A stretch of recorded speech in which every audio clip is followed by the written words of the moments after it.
আসসালামু আলাইকুম প্রিয় শিক্ষার্থীরা। এই ভিডিওতে আমরা ক্লাস 9-10 এর ইংরেজি বইয়ের 143 পৃষ্ঠার অ্যাক্টিভিটি বি এর মধ্যে যে টিক চিহ্নগুলো দেয়া আছে এগুলোর লাইন বাই লাইন অনুবাদ এবং উচ্চারণ সহ উত্তর নিয়ে আলোচনা করব। আমাদের আগের ভিডিওটি থেকে সাবস্ক্রাইব করেছে মেঘনা, থ্যাংক ইউ মেঘনা। আমাদের আগের ভিডিওটিতে সোহাগ কমেন্ট করেছে, অনেক সুন্দর হয়েছে, থ্যাংক ইউ সোহাগ। প্রথম টিক চিহ্নটা হলো which is the correct statement, কোনটি সঠিক বিবৃতি।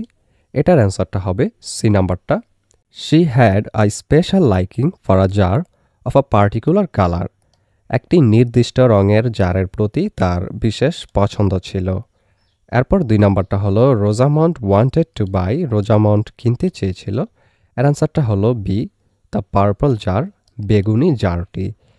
এরপর 3 number, the money Rosamond's mother has can buy only.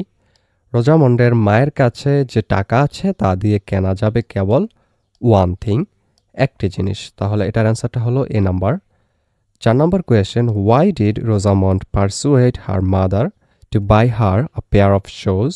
Because, Rosamond কেন তার মাকে একজোড়া জুতা কিনে দিতে রাজি করানোর চেষ্টা করেছিল।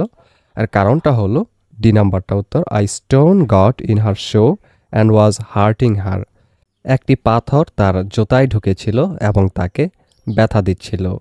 এরপর 5 নম্বর কোয়েশ্চেনটা হলো what made Rosamond finally decide to buy the purple jar.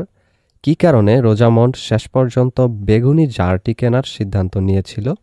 এর অ্যান্সারটা হবে সি নাম্বারটা, her shoes being not so bad. তার জুতো ততটা খারাপ না হওয়ায় সে ওই পার্পল জারটাই কিনতে চেয়েছিল।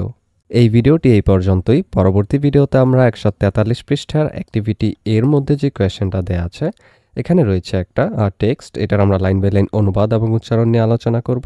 সেই ভিডিওটা পেতে হলে চ্যানেলটিকে সাবস্ক্রাইব করে রেখো।